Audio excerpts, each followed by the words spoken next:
up, everybody? Welcome back to another episode of the Bad Catholic Dads podcast. I'm one of your hosts, Jon Perez, alongside the doctor, Derek Rogers. How's it going, Derek? It's going fantastic, John. Happy Palm Sunday. I know. Hey, it's really How's crazy Mass? that it's almost over, you know? Oh my gosh. You can finally drink something other than water. And it hasn't been destructive to my livelihood like I thought it was going to be. It was funny because my children have been completely annihilated with a sickness. And I think it's because this cold weather hasn't killed like the germs. But my daughter, Kateri, was throwing up for 36 hours and we had to take her to the hospital. Oh my gosh. How's she doing now? She's doing better now. She's eating. She lost 3 pounds though. Oh my gosh. And it was just poor girl. really, we were praying for her, by the way. No, thank you. We do nightly family prayer every night. That's what we do. It's perfect time. And we were like, who do we want to pray for? Like, we pray for Kateri, and Derek's family as they get over the this crazy sickness that's happening. So. But it was terrible too because actually it was kind of good because today I played guitar for Mass, but my family wasn't there because Bethany went to Mass on Saturday, and so the kids, we didn't want to bring them out there. So that makes sense. This one dad comes up to me. It was like after the gospel. He's like, just so you know, this is the part. It's called a homily where you can just sit down and listen. He's like, I know you haven't been able to before, and I was just laughing. I'm like, oh, that was very pointed, and that was really it was hilarious. Funny. But yeah, Mass was really good to have the palms there. It was really good. That's great. Mass for you was good? Yeah, Mass was great. Welcome to episode 4 of the Bad Catholic Dads podcast. It's like a bonus episode. We just got done recording episode 3 on Derek's story. And we decided we're just going to do like a shorter bonus episode 4 episode on my daughter. She was just born. Congratulations, John. Thank you, Derek. Thank you. I got a nice Facebook message or whatever, like it's happening or something like that. She's coming. Oh my gosh. Like, oh, man. Yeah. So we'll get into it, but we went to Mass for the first time with her, and it was a success. My son was fine. He was playing with the Psalms or the Palms, and my daughter was just sleeping the whole time. So we survived. Like we looked at each other at the end of Mass. We were like, we survived. So man, yeah, I remember clearly the first time we brought Kateri to Mass, and Bethany was fine. I was on edge. I'm like, she's gonna cry, she's gonna bother people, and she just slept through the whole Mass. But I was anxious about the whole thing. But she was fantastic, and I think the training to have kids at Mass where they have to start focusing on this is the time where we come, and pray and worship God. I think it's good to have a part of the schedule because I know a lot of parents that don't want to bring their kids, while they're younger to Mass.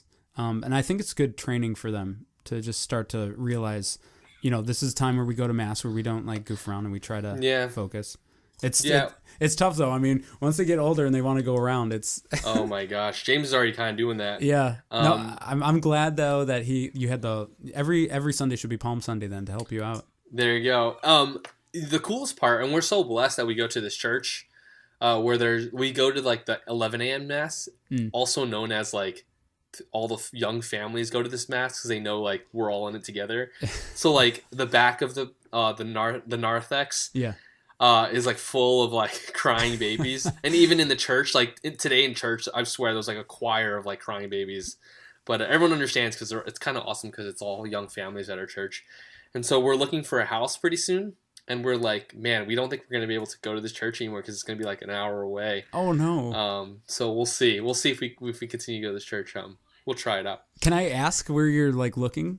Yeah, actually, we're thinking about living in Maryland, actually, Derek. Oh, wow. Yeah, which is probably really far from where you would be. It's further. Yeah, you're further It'd be further northwest. Away, no. But we're still looking. Housing in this area is ridiculous. And yeah. Come out to Manassas. It's wonderful out here. Well, yeah. I asked my wife. I was like, "Do you want to move west?" And she was like, "No, I definitely don't. I do not want to deal with 66." So. Oh yeah, true. There you go. True, man. I totally understand. Yeah. Anyway, Derek. This is a shorter episode 4 bonus episode.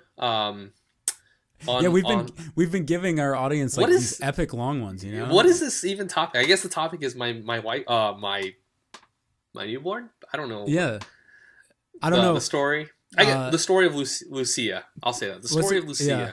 Because three's a crowd. What's 4? 3 is a crowd. Let's talk. Well, 4 is a Perez family. yeah, we can even talk about like just how do we handle more than one kid, or how do you handle like multiple kids? And I think you're a pro at that. Well, it's something like that. But I want to hear about this birth story, man, because those are fun. Yeah, let's get into it. Wow, this is such an off the cuff episode. I love it. So anyway, so as you know, my wife and I were expecting, and you've heard this on previous podcasts. We were expecting. I guess we were. I don't even know. What's the future? What's even past tense of? We expected. We expected my daughter on April 2nd, which was probably only like a couple days ago, and that was her due date. And I'm so glad she wasn't born on April Fool's Day. Yeah, we were thinking about that too. We were like, man, that would have been so funny. Did she try that at all? Did Fatima say like, oh, I'm in labor, April Fool's? Did she do anything like that? Like, no, my she water did broke. Not she do like anything dropped like her water. Actually, she did do it once, and I was like, okay. Like, is it time? And she was like, no, I'm just kidding. And, I think it works better the first time you're pregnant. You don't know what to expect. Yeah, and as a dad, like you're running through all these. I have to get to the hospital. My gosh. I was sent into a frenzy because of Lady and the Tramp. That whole scene where he's like having to get watermelon in the snow, and he's like having to drive, and he's like all a mess. Like I thought that's what fatherhood was going to be. Yeah, exactly. It's closer to the second baby and on. Yeah. The first baby, you have all the time in the world to mess around and let's go get fast food or whatever. Yeah. Second baby is like, all right, if we don't mess around, if we don't hurry up, like we could be having this thing in the car, That's a nightmare, man. I hear those stories. I can't take that. Oh my gosh. Well, we have my wife's cousin almost had her sixth child in the car. But see, I would think at that point it just keeps getting easier for the. I mean, I don't know because I'm not having the kids, but the sixth child, it's like you're like cooking, and you're like, oh, and by the way, I just had a baby. Well, I don't know. It's just like I guess the time gets shorter and shorter each time. It's like I guess they were stuck in traffic or something like that, and by the time they got to the hospital, like she was already ready to go, and like 15 minutes later she had the baby or something like that. Jeez. So when they got to the hospital, anyway, so I'll just start the story off. It's my wife's last appointment for her OB/GYN, right? Mm-hmm. And this is basically an appointment just to see how things are going. And I remember that morning because my son and I were I'm trying to think like my wife, obviously, right now. My son and I were like, we weren't supposed to go with her to this appointment. I was supposed to go to work that day, and my son was supposed to go to daycare like he usually does at our in-laws. And that morning I decided, hey, I'm going to call work in. I just had this feeling, this weird feeling of could today be the day, So I'm going to call work and let them know that I'm going to go with you to the appointment. I'll take a couple hours off my PTO, and we'll just go. We'll go with you, and it'll be great. And so we went with her, and at this point my wife has had contractions but not really consistent, or the timing of it wasn't consistent. And we went to the OB/GYN office, and they checked her out and everything, and they were like, yeah, you're 5 centimeters dilated. Oh man. And we were like, what? Like what we were so shocked, Derek. We were like, that's halfway already, for those who don't know. Like, 10 centimeters is like game time, And we were like, all right. And the doctor was like, you live so far from this hospital, because the hospital's in Fair Oaks, Derek. Oh, man. Which is kind of like off 66, off 50. And if you live in Virginia, that's just... And we live like 45 minutes away, I mean, and at this point, right, you're hearing 5 centimeters, and you're like, you're doing the math in your head, and you're like, yeah, I'll probably be on the on-ramp when this baby comes out. Oh, yeah, and exactly. So they were like, we're going to get you in the hospital either today or tomorrow. Tomorrow for sure. We're going to induce you at 7:30 a.m. the next day. We're like, all right, I guess we're having this baby today, and so, or tomorrow or whatever, within the next 24 hours, basically. Yeah. And so we decided to go home just for a tiny bit to get things ready, get all the diaper bags, get all the Were you nervous? bags. Were you nervous at this point? Because if I heard that, like, this is the fuse on the bomb, as you will, has started, and it's like I would be like, oh man, did it cross your mind at all to stay there? Well, yeah, it did. No, so I'm kind of getting to it. So we go back home for like maybe like 30 minutes, Derek, just to get everything ready and bring everything we It's a need. lot of getting ready. Yeah. Yeah. And we go out back to Fair Oaks. We're staying in the area because we're not taking any risk. Oh, okay. Actually, like a little bit before we went home, we actually went to Fair Oaks Mall to get Chick-fil-A and just like have breakfast because we didn't have breakfast at that point. And so we go back to Fair Oaks, and I call my parents. I'm like, hey, just letting you know, next 24 hours, it's gonna happen. So my parents my mom's off already, and my dad's working. And they're like, my dad takes off. My dad like immediately leaves, and they come up. They live about 3 hours away from here. So they come up. We tell my in-laws, and they're already ready. And so my parents come up, and we're in Fair Oaks the whole day. And we're just kind of killing time, doing things. We go to the mall. Mm-hmm. My wife got a mani-pedi. Nice. Good. Manicure. I was nice like, job. I dropped her off. I was like, honey, we need to just get you relaxed as much as possible. There's a manicure and pedicure salon. I'm dropping you off. You're just going to have this. And so I dropped her off, and she had that. It was really cool. She felt so relaxed. That's really good idea. That's really good. Yeah, it was like really close by. So I was like, yeah, I'll just drop you off. And my parents came up by this time, and we all went to dinner at a Cheesecake Factory. Okay. Really good. And then we get a hotel because we a mile away from the hospital because we're not taking any risk. We're not going anywhere, but we're just staying here. And we get a hotel near the hospital, like 1 mile away from the hospital. And it's about like 11:30. My son, my poor son, he got like wrecked that week. By the way, past week, just because of timing and stuff. Just because of timing, his sleeping schedule got like crazy. Like he was sleeping at like 11:30. He wasn't comfortable with his grandparents or my parents. He had to stay in a hotel room, so not his usual crib or his usual spot in the apartment. It was just like such a whacked out week for my son. When you throw out like the normal routine, it's really tough for like younger kids. And I kind of underestimated it, with younger kids, guys, like for parents or future parents or people who want to get married and have kids.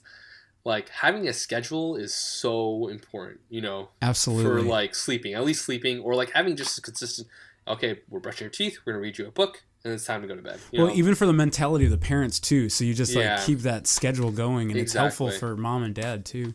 Exactly. And so, anyway, that's kind of a side note. So, it's around 11:30. We get him down, and my parents are going down. They're sleeping in the second bed. And then my wife's like, just starts having like these crazy cramps, like hurting. And then she's like, oh, I think my water broke. And oh my gosh. Yeah, she goes to the restroom and she's like, yep, my water broke. Time to go. And we're like, oh man, all right. So we're gonna go to the hospital now. It's 11:30. We didn't make it to our induction appointment. Like, it's time. So we go to so on the way to the hospital, Derek, I swear it was like a movie. It was like you got to hold on. You know what I mean? You got to hold on. Like, it's a nightmare. You got to hold on. Oh my gosh! Like, every red light was like, I'm gonna die. I'm pretty sure I'm gonna die. My child's gonna be born, but I'm gonna die. Yeah. Yeah, exactly. Honey, how are you feeling? Yeah. Yeah, exactly. And so we get to the hospital, which is great, and then she's like holding this in. Like she's like, I want the epidural. Like, as soon as possible. She has to get antibiotics in because she was positive for GBS, which is global strep or something like that. So she has to get some antibiotics in, and then she can get the epidural. She got the epidural, and like I said this on the last podcast, we had a midwife on duty for our practitioner. So we go to this Catholic OBGYN place called Tepeyac. I don't know if you're familiar with that. Yeah. And they have a bunch of it was actually an awesome story. The founder of Tepeyac used to be an abortionist, and he went to Mexico on like some pilgrimage for some reason, and he saw visions of Our Lady telling him, why are you hurting my children? Like, why are you hurting my children? And it is huge conversion moment of going from an abortionist to now like a pro-life doctor. Really, really awesome story. But they just opened up their new facility So congratulations to them. And so we go to this. We go to all these doctors. Like, there's a bunch of doctors in the practice, and they're all like Catholic and pro-life and stuff like that, which is really cool. But they just hired a midwife to do deliveries, and she was on duty that night. So we had her, and so 11:30 we came in, and about around 4 o'clock was heavy pushing now. And 4 o'clock in the morning. So what was like? What's the difference between like having like, I don't know, a midwife and a nurse? Because we've always just had like the nurses coming in like. So, yeah, I mean, we had the nurse in. We had our nurse. Shout out to Kiri. She was really awesome. And she was taking care of us and stuff like that. But the midwife, like, I just got to shout out midwives because, like, they're just a breadth of knowledge, you know, in terms of. Yeah. Because this is what they studied, you know what I mean? They studied specifically, you know, birthing and all that jazz. And I don't know what the difference is, to be honest with you. I mean, a midwife is kind of like in between a nurse and doctor, I would say, Derek. Okay. And she's had all these cool techniques that she used to comfort my wife. And for labor, I don't know if this is pretty, like, you might want to tune out, you know, if you're listening to this podcast and I don't know, you haven't seen a birth before, it's pretty insane. One of the most crazy and amazing moments of my life. Witnessing something. I mean, life changing. Shout out to mothers and wives and who give birth. Like, it's such a superhuman thing, Derek, you know? Incredible. Yeah. Such an incredible thing. Like, and so my wife's like so awesome, you know, that she can do this, that God has given her this gift to do this, you know? And the midwife did some techniques like to labor her on her side. Okay. Which was really cool. And that helped so much. Like, because she was pushing for so long the first time. Yeah. And I don't know if she's pushing wrong the first time or it wasn't that great the first time, where she had some pretty bad tears the first time. And she had like a lot of loss of blood. And my wife, God bless her, she pushed for 5 hours the first time. Yeah, that's straight. That's tough, man. She got an infection at that point because she pushed for so long and she was so fatigued. And her body pretty much just gave out on her. Yeah, it sounds like Bethany's too was like she was in labor for 24 hours, and well, like, I mean, we were in labor for 24 hours, but for hardcore pushing, like, because there's a moment like you're in labor pretty much for a long time, but then you have to like push. Yeah. And that's like, I think that's like when. I mean, as a husband, you're kind of helpless to the whole thing. You are helpless. I'm like sitting on the side, like holding my wife's hand, or like. And you feel insanely, I don't know, you feel terrible because you can't help it all. And you're like, I'll never know the pain that you're going through. And you get a kind of a free ride to a hospital, you know, it's tough. You can be there to comfort and it's tough, man. You're absolutely right. Like, yeah. And you know, when I was in the hospital, I'll even just say like a little insight that I had in the hospital. It's like, so I'm on the sidelines, obviously, and my wife is doing this most incredible thing.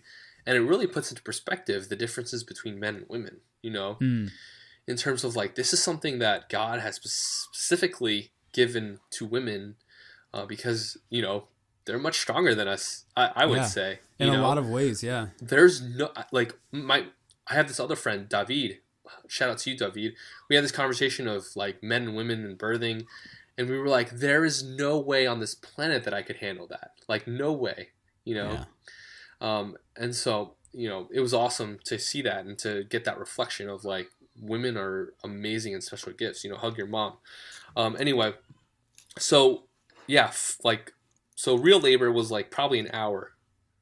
So within 1 hour, it was like 3 a.m. We took a little bit of a nap because, you know, she was on the epidural. Mm-hmm. And so it allowed her to relax just a little bit and allowed us to relax a little bit. I took a nap. She took a nap for like an hour and a half. And then she woke up and she was like, I feel like I have to push. And it was game time around 3 a.m.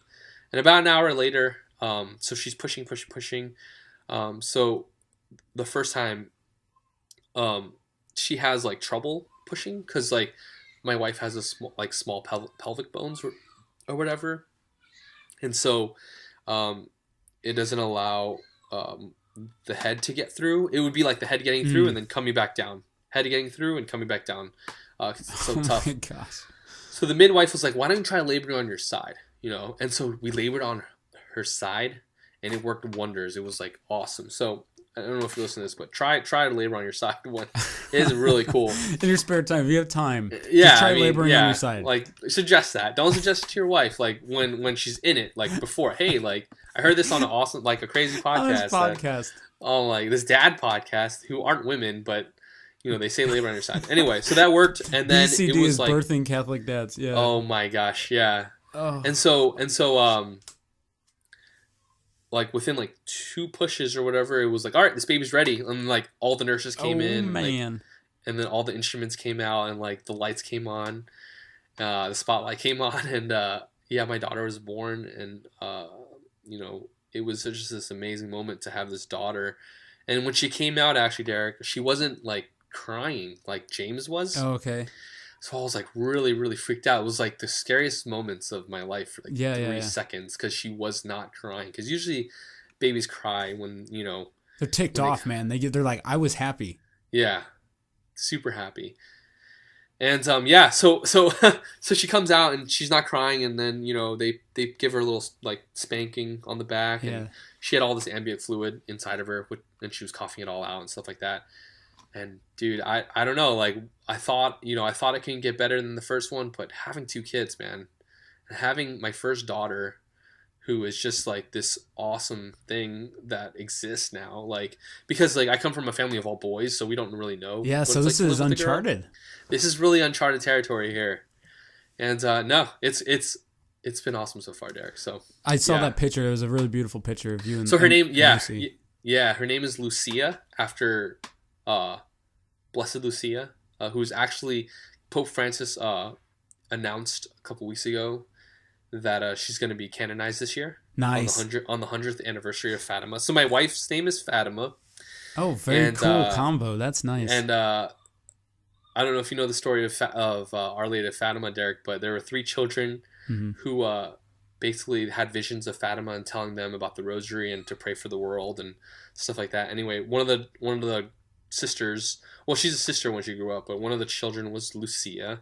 So we named our daughter Lucia because of, one, my wife has always had the devotional to Our Lady of Fatima because that's her namesake, but also because of the 100th anniversary. It's so perfect. So we call it Lucy for short. My son's name is James Francisco. So one of the children was Francisco. So we joke around, this is the children of Fatima, literally the children of Fatima. So I love it, dude. So you need to get one more at least. Yeah, right? Jacinta. Yeah, Jacinta. That's a good one. We'll see. Oh man, that is awesome.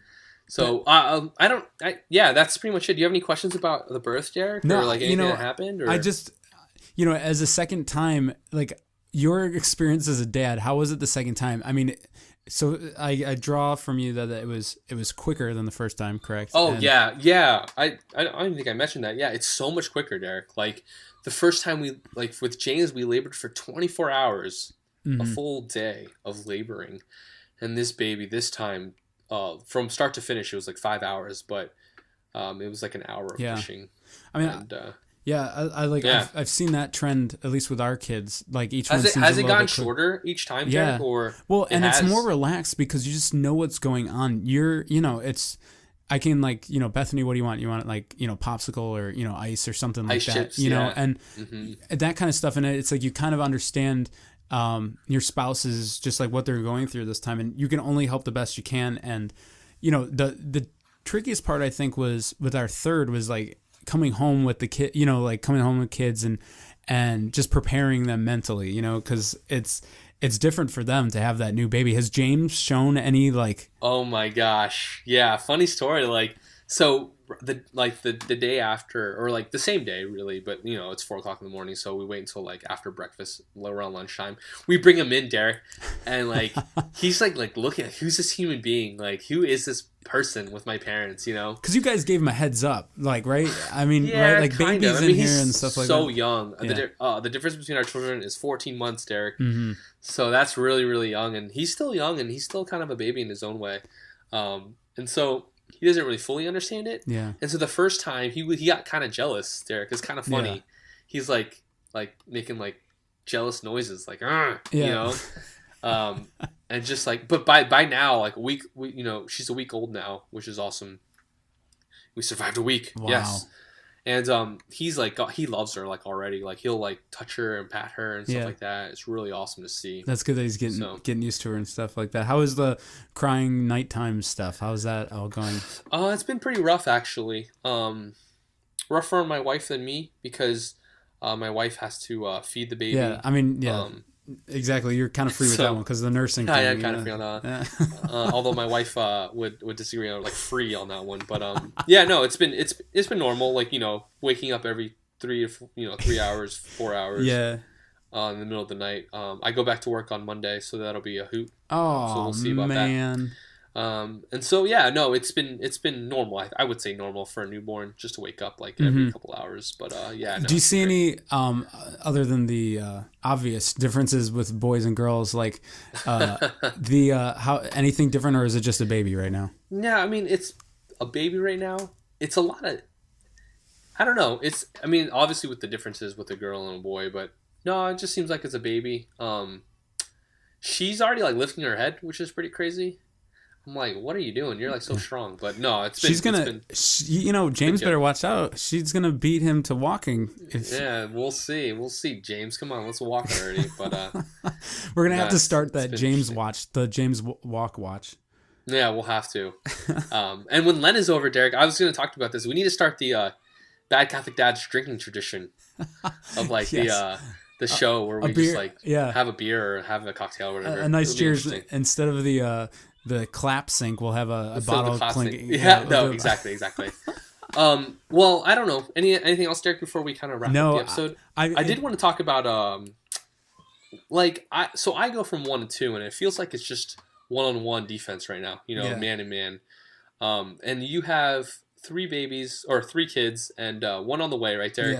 Yes. So, like, any advice do you give to dads about having your, first and then your second and then having 3? And what it's like going into 4. Any advice you give to fellow dads? I think you need to really invest in that first round pick that you have. Like in James, you need to like get him good on your side. I'll tell you, Kateri has helped so much being the oldest sister and just helping with so many things. And it's alleviated sometimes like a lot of stress, little things like, Kateri, can you go get so-and-so socks or grab a diaper? Like, to have that extra little person, and like she was willing to help like early on, and she's helped so much. And to have like a kid as like just like an additional hand or just additional eyes helps so much. And I think that does get easier with the more kids because you do have, hopefully you've raised your first one up well enough where they can help out, because we need the extra eyes on Avila. We need the extra eyes on her, and I would just What's the differences in age between your kids? So we have Kateri is 5, Avila is 3, Okay. Avila is 3, and then Blaze is 1. Okay. So, cool. It's like a year and a couple months difference with like, with them. So, that's all I can say. I would say keep your family traditions of the prayers and keep, like you said, that schedule, man, is important because they'll know like, okay, it's bedtime. We're going to have bath and then it's bedtime, and that was the thing. And the big thing that changed for me is me helping out with at night to put the kid back to sleep. Like if they're not breastfeeding, like to have the dad go in there because the mom, well, although your kid James loves you so much. Like that, he loves you. Dude. So maybe you need Fatima. So maybe Fatima needs to put him down. But that helped with Bethany sleeping. Like I just made sure that Bethany was able to rest a lot by helping out at night when I could, just being like, I'm the one getting up with the kid. And that was helping. But honestly, I think it's just investing in your first round pick. I think that's really what it comes down to. Sign them to a nice long contract. There you go. Give them what they want. Talk with their agent. Get them happy. I think that's the main thing. But honestly, I think 2 is the biggest. Any difficulties you're going to go through now with the second one, I think it's just the third is going to be easier for you because the 2 is the big change. Yeah. We'll wait a couple years. You have to watch though, man. Sometimes it's so easy to forget, like, oh, there's another kid in here. You're like walking away from the car. Oh my gosh. And you're like, oh, I got to get my other kid out of the car. Oh, there we go. Ladies and gentlemen, that has been bonus episode 4? Episode 4 of the Bad Catholic Dads podcast, titled The Birth of Lucy and How to Handle More Than One Kid. Yeah. Anyway, we're Bad Catholic Dads Podcast. We're creating a podcast that shows how awesome, crazy, and authentic Catholic fatherhood is. No shout-outs this week unless you want to shout out anyone. Shout out to my wife. No, I'll shout out my wife, who's been just the rock of our family, taking care of both of our children, especially our newborn, and just getting, like, the other night, she almost had the whole entire night shift the other night. Oh, man. I think I, like, fell asleep at one point, and she was like, I got this. Nice. And so that was pretty awesome. I'm pretty sure she was mad at me in the morning, but yeah, but at least you got some good sleep. At least I got some good sleep there. Yeah. Shout out to your midwife too. It sounds like shout out to my midwife, and shout out to all the nurses and at Fair Oaks Hospital in Virginia. They have such an amazing job. Nurses, my mom's a nurse, and I'll have a lot of family who are nurses. My mother-in-law is a nurse. So nurses are what an incredible resource they are to just people in general, and shout out to the whole Fair Oaks hospitality staff, and a shout out to our OBGYN clinic. Shout out to Dr. Burchowski. They just opened up their new facility in Tepeyac, based on Tepeyac is the what is that? That's the place where Our Lady of Guadalupe had sightings, and shout out to them. And also to your neurologist with the epidural man, because I know my wife loves it. Like, you see that needle, Derek? Yeah. That needle is huge. Oh, I know, man. I have problems with needles. I forced myself to look the one time. I always look. I got to. Yeah, right. Exactly. This is my contribution to you, honey. I will acknowledge the suffering and horrible things that are happening to you. Leave us a review on iTunes, guys. It really helps the show out. We're gonna shout out our $10 patron, Wabi Sabi Stories. They're basically a YouTube channel talking about people's stories and how it affected them and how they became to be. So shout out to our $10 patrons, Wabi Sabi Stories. So check them out on YouTube. Again, you can leave us a review. You can follow us on YouTube, Derek. So far, it's just our podcast with a still screen. Yep. We would love to get into some video stuff one day. We'll see. That would be interesting. Follow us on iTunes or the podcast app on iPhone. You can follow us on SoundCloud and Google Play. Follow us on Facebook, Twitter, and Instagram. I like to call the show a conversational podcast rather than a catechesis podcast. We'd love to have conversations. So shout out. I keep saying shout out. Why? Follow us on Twitter and talk to us on there, because we would love to read your comments, your questions, your concerns. We would love to read them on the show. And of course, if you would love to support us financially, support us on Patreon at www.patreon.com/badcatholicdads. You can support us there and help this show and this community and this podcast be better. Yeah, and help John move to Manassas or somewhere. Help me move to Manassas. Or we can get you a helicopter. That way you can just fly above the traffic.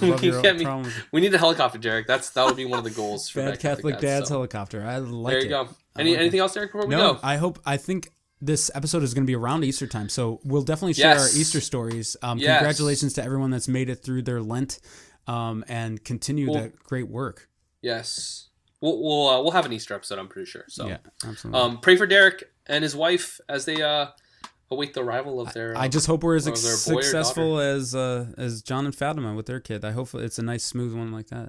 Well, you're on your fourth one, so I'm sure it'll be great. Yeah, she's a pro. All right. Anyway, guys, we'll catch you next week. Next episode, episode 5. So this has been episode 4, and we'll catch you on the flip side. Bye, guys. God bless.